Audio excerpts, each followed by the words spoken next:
Vitamin D and COVID-19. Welcome. Today we will talk about the relationship of vitamin D deficiency and the global epidemic, COVID-19. Does a deficiency really cause death? The world is now experiencing its third major epidemic of coronavirus (COVID). Infections began in Wuhan, Hubei, China, in late 2019 and named COVID-19.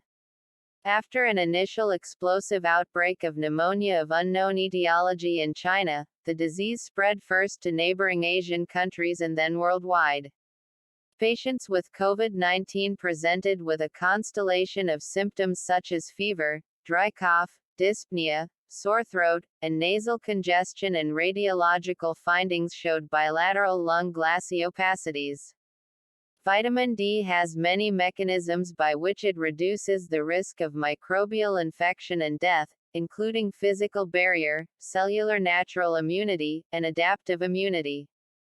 Vitamin D supplementation has shown favorable effects in viral infections including influenza and HIV. The effects of vitamin D supplementation during COVID-19 infection remain controversial. Looking ahead, clinical studies are needed to define better cutoffs for vitamin D levels and, finally, which dosage is the best.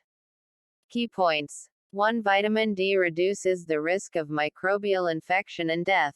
2. Vitamin D supplementation has shown favorable effects in viral infections including influenza and HIV. 3. Vitamin D is a negative endocrine renin-angiotensin system (ROS) modulator. 4. Vitamin D increases expression and concentration of ACE2, Mazar and Ang 1-7, and has a potential protective role against acute lung injury, acute respiratory distress syndrome. 5. Despite the potential effectiveness of vitamin D as an antiviral, more solid data are needed to support this claim. Currently, a major epidemic of coronavirus (COVID) infection is occurring worldwide. The current COVID infection started in Wuhan, Hubei, China, late in 2019. On February 11, 2020, the World Health Organization (WHO) named the epidemic COVID-19. In 2002, the first epidemic of a COVID infection also began in China, for which the clinical features included severe acute respiratory syndrome (SARS-CoV), while another, currently ongoing in the Middle East, was first reported in 2012 and is named Middle East Respiratory Syndrome (MERS-CoV). The epidemic of COVID-19 is the third one which, starting from an explosive outbreak only in China and subsequently in neighboring Asian countries, spread worldwide, with several countries including the USA, Italy, Spain, China, Germany and Iran leading in terms of the most confirmed cases and related deaths. Samples gathered from throat and nasal swabs are useful to perform a polymerase chain reaction (PCR) analysis which is able to detect the SARS-CoV-2 infection. The main symptom of COVID-19 is fever, 85% of cases, and in early onset 45% of cases include febrile, dyspnea, dry cough, sore throat, nasal congestion, and radiological findings showing bilateral lung glassy opacities. Damage to the lung tissue may result in acute respiratory distress syndrome (ARDS), of which a potential consequence is septic shock. These are the two major COVID-19 contributors to hospitalization in an intensive care unit (ICU) and mortality in patients who are more than 60 years old. Several other symptoms, such as bone and muscle aches, chills, and headaches are under observation. Minor reported symptoms include nausea or vomiting and diarrhea, respectively in 5% and 3.7% of cases. Furthermore, anosmia and ageusia appear to be frequent clinical features in COVID-19 patients. Several works have reported how the group of subjects who are smokers, especially at an older age, tend to have a higher density of angiotensin-converting enzyme to ACE2 receptors. COVID-19 has an incubation period of around 2 to 14 days, with a mean of 3 days and a fatality rate, CFR, of 12% worldwide. The suggested cutoff for self-quarantine is 14 days. Subjects with COVID-19 show decreased or normal leukocytes and lymphocytopenia, as well as a systemic elevation of pyrogenic cytokines such as interleukin IL-6, IL-10, and tumor necrosis factor TNF-alpha. When subjects are in a critical condition, several studies have reported an increase of neutrophilia and elevated D-dimer, as well as urea nitrogen (BUN) and creatinine in the blood plasma. Increased plasma levels of IL-2, IL-7, IL-10, granulocyte colony stimulating factor, 10-KD, interferon, IFN, gamma-induced protein 10, monocyte chemoattractant protein 1, and macrophage inflammatory protein 1 alpha have also been reported. Early diagnosis, isolation, and treatment are essential to cure the disease and control the epidemic. Serum antibody detection is of great significance in the diagnosis of infected patients, especially for patients with a negative nucleic acid test. Simultaneous detection of both IgM and Ig antibodies helps to identify the stage of the infection. Generally, the antibody profile against COVID-19 shows a typical IgM and Ig pattern profile. SARS-specific IgM antibodies appear about 2 weeks after infection, and disappear at the end of week 12, while the Ig antibodies may last for months or even many years. For COVID-19, however, the longitudinal pattern of antibodies remains unclear. Presently, a dedicated treatment has not yet been developed, and trials of antiviral drugs remain experimental. Moreover, an official vaccine has not yet been approved. The completion time for such a vaccine is estimated to be by June 2021. Taking into account the effects of corticosteroids in prolonging the viral shedding time and in maintaining the systemic anti-inflammatory state while minimizing the precipitation of ARDS, dyspnea, and severe pneumonia, several attempts have been made in the management of such pathologies of viral pneumonia to use systemic corticosteroids. However, their application remains controversial. For this reason, the use of corticosteroids is not recommended outside of clinical trials, or unless otherwise indicated. Notably, heparin treatment can contribute to reduced mortality in patients with severe COVID-19 and sepsis-induced coagulopathy. However, chloroquine (CQ) and its hydroxychloroquine derivative HCQ have been administered to patients with severe symptoms. It has been reported that anesthetics, i.e., propofol, can disrupt ordered monosyllatetrahexosylganglioside 1 (GM1) lipid rafts. These same lipid rafts recruit the COVID-19 surface ACE2 to an endocytic entry point, away from phosphatidylinositol 4, 5-bisphosphate PIP2 domains. Of note, HCQ acts through anesthetic-like mechanism disrupting ACE2 localization at both GM1 rafts and PIP2 domains, decreasing the ability of the virus to cluster and enter the cell. Furthermore, HCQ seems to inhibit important functional proteins for COVID-19 replication, with potency increasing in the series PLPRO, 3CLPRO, RDRP. It has been reported that supplements with vitamin A, B, C, D, and E seems to have a beneficial effects in patients with viral infections as COVID-19.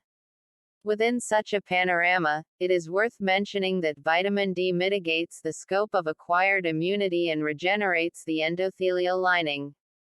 In this review, we discuss the potential role of vitamin D supplementation in COVID-19 infection. Vitamin D metabolism. Due to the thermal action of UVB radiation reaching 7-dehydrocholesterol in the skin, vitamin D3 is produced.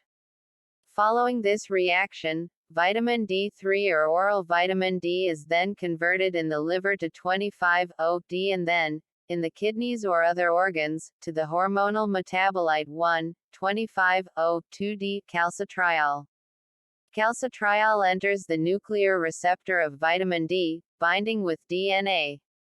This binding allows a direct interaction with the regulatory sequences near target genes, for which chromatin-active complexes genetically and epigenetically contribute to modifying the transcriptional output. Calcitriol contributes to regulating the concentrations of serum calcium through a feedback loop with parathyroid hormone (PTH), and in this way modifies many important functions in the body. Vitamin D and the host immune response. Vitamin D contributes to reducing the risk of microbial infection and death, mainly involving actions grouped into three categories: physical barriers, cellular natural immunity, and adaptive immunity. Innate cellular immunity is strengthened by vitamin D actions partly through the induction of antimicrobial peptides, including the human cathelicidin LL37 and by 1,25-dihydroxyvitamin D and defensins, while maintaining tight junctions, gap junctions, and adherens junctions. In particular, it is worth mentioning the effects of cathelicidins, which exhibit a direct antimicrobial effect versus a wide range of microbes. These include, among others, gram-positive and gram-negative bacteria, enveloped and non-enveloped viruses, and fungi. Cathelicidin displays other functions including the induction of a variety of pro-inflammatory cytokines, stimulation of the chemotaxis of neutrophils, monocytes, macrophages, and T lymphocytes into the site of infection, and promotion of the clearance of respiratory pathogens by inducing apoptosis and autophagy of infected epithelial cells. Furthermore, 1,25,O,2-D vitamin D receptor complex acts on the cathelicidin gene promoter vitamin D response elements to enhance transcription of cathelicidin. COVID-19 subjects show innate behavior of the immune system in response to viral and bacterial infections, generating both pro-inflammatory and anti-inflammatory cytokines.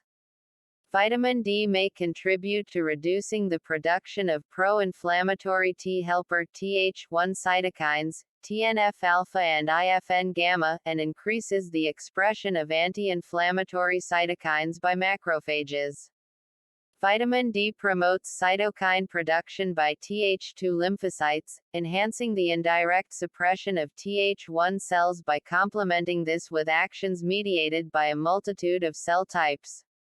It also favors induction of the T regulatory Treg cells, thereby inhibiting inflammatory processes. Serum vitamin D concentrations tend to decrease with age due less time spent in the sun and lower levels of 7-dehydrocholesterol in the skin. Notably, vitamin D concentrations in the serum can be reduced by antiepileptics, antineoplastics, antibiotics, anti-inflammatory agents, antihypertensives, antiretrovirals, endocrine drugs, and some herbal medicines, through the activation of the pregnein X receptor. The expression of genes related to antioxidation, glutathione reductase and the glutamate cysteine ligase modifier subunit, is enhanced by supplementation of vitamin D and, thus, the increased glutathione production spares the use of vitamin C, which has antimicrobial activities. The effects of vitamin D on the immune system are shown in Fig. Vitamin D and COVID-19.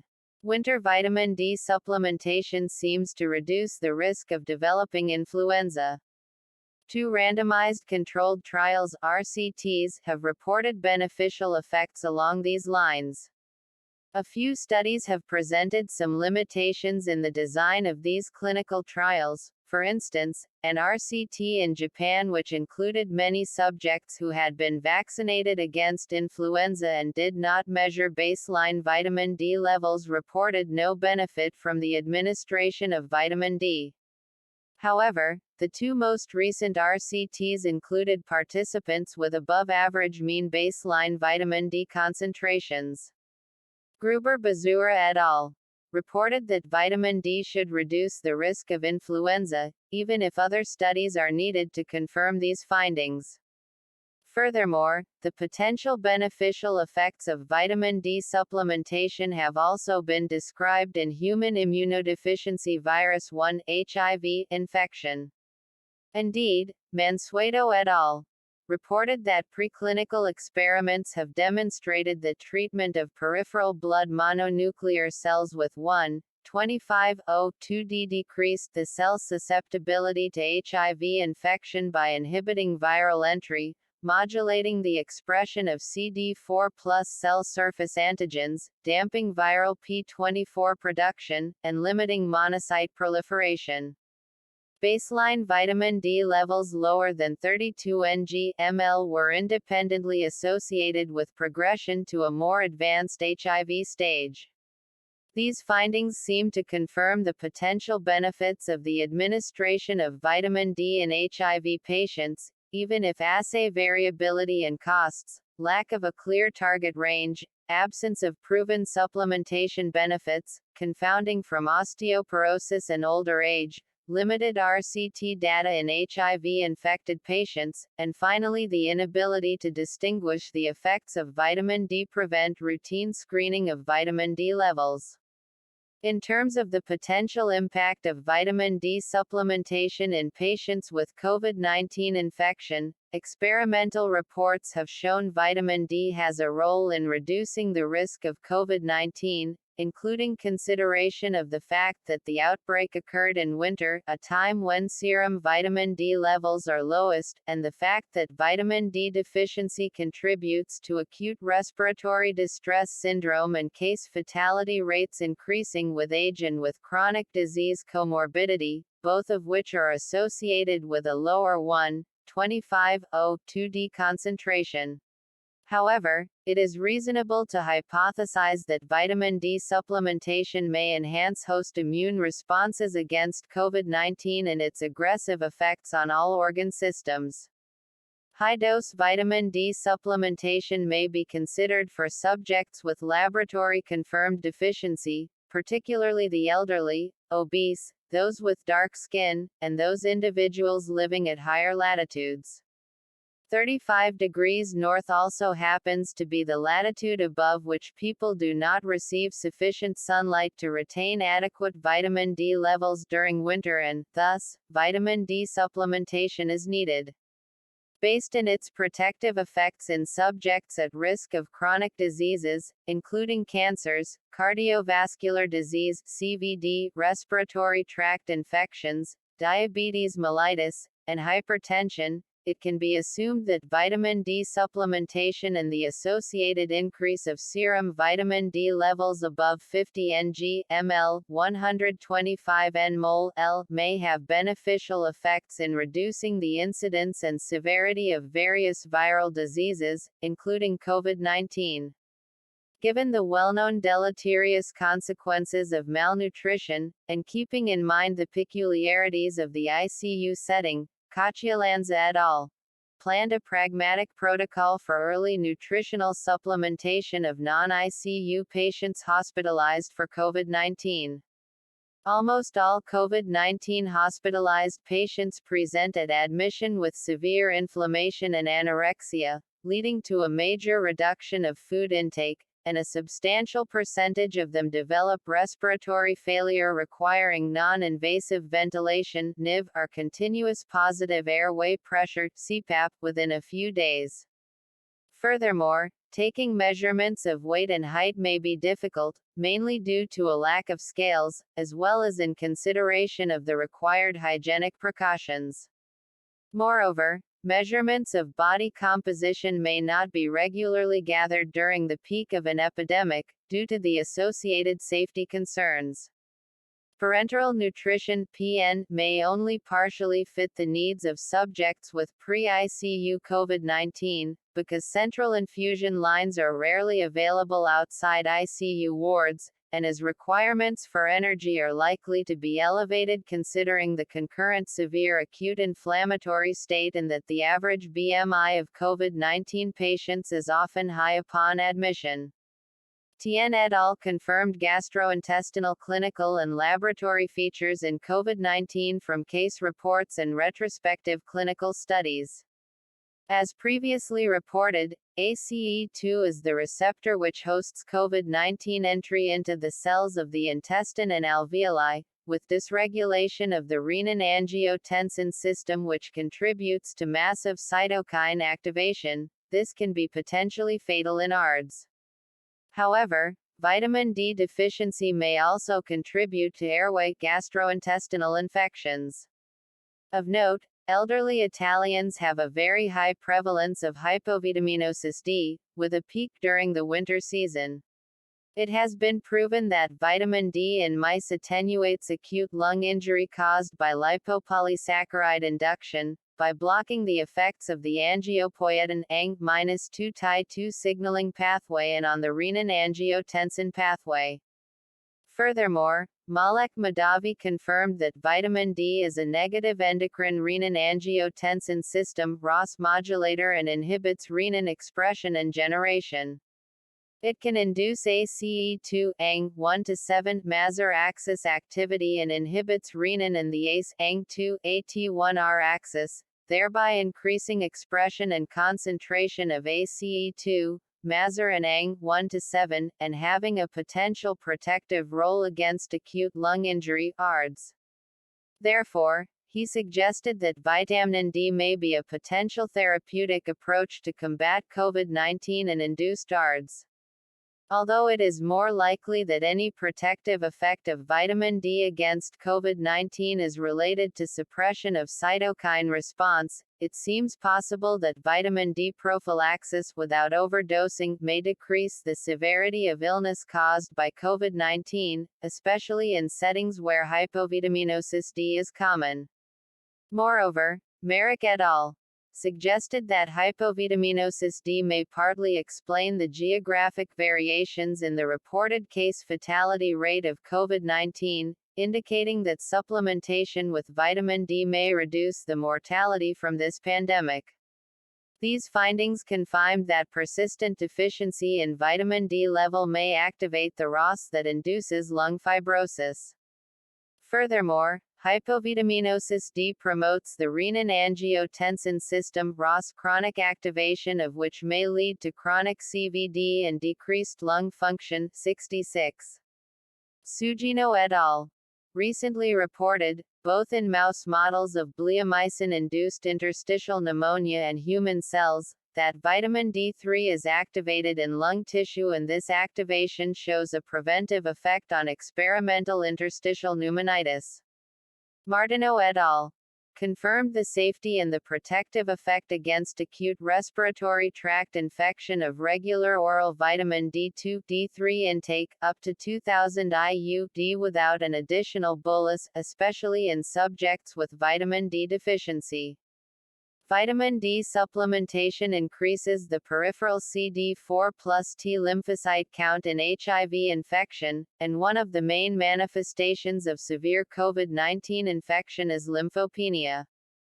Hampf et al. Speculated that CVD or ROS blockade drugs might augment ACE2 levels, increasing the available substrate for COVID-19 infection. COVID-19 infection is thought to downregulate ACE2 function, leading to toxic angiotensin II overaccumulation, which in turn may contribute to ARDS or fulminant myocarditis. Notably, hypovitaminosis D seems to increase the risk for thrombosis, and vitamin D controls the expression of several genes relevant to cellular proliferation, differentiation, apoptosis, and angiogenesis. The administration of a high dose of 25/0 vitamin D significantly decreased the need to admit COVID-19 patients to ICU. However, HCAP18 is the only human cathelicidin hydrolyzed by proteinase 3 between an alanine and a leucyl residue to produce an antibacterial peptide LL3 that also inhibits platelet aggregation, reducing the risk of thrombus formation. LL37 can reduce phosphorylation of SRC kinase and AXR 473, decrease platelet spreading on immobilized fibrinogen and inhibit P-selectin expression on platelets. Endothelial cells could be infected by COVID-19 through ACE2 receptors on the endothelium, inducing endothelial dysfunction. Induction of endothelial dysfunction may be also relevant to an inadequate degree of 1,25,O2D3, which cannot efficiently act as a ligand for vitamin D receptor (VDR), resulting in the disorder of vitamin D binding protein binding to the ligand for VDR on the endothelium. Furthermore, TNF-alpha increases interferon IFN-alpha, inducing secondary endothelial dysfunction and, thus, increasing the risk of endothelialitis, coagulopathy and thrombosis. Vitamin D deficiency makes patients more at risk of death. These findings confirm that hypovitaminosis D may be associated with an increased risk of severity in COVID-19 and, thus, are further evidence of the positive role played by vitamin D supplementation in the immune response. Interestingly, Italy and Spain, perhaps contrary to expectation, each have a relatively high prevalence of vitamin D deficiency. Intensive vitamin D supplementation as a possible prophylaxis could be considered in addition to exposure to UVB rays, as we are still lacking specific and effective treatments for COVID-19. The good tolerability and safety of even high doses of vitamin D makes vitamin D supplementation consistent with the primum non nocere principle. Investigations on vitamin D status and VDR gene polymorphisms could explain the unusual behavior of COVID-19 spread, and the variety of clinical presentations and outcomes. Given the link between diminished immune function and individuals with obesity, this raises important questions about the possibility for greater viral pathogenicity in this population.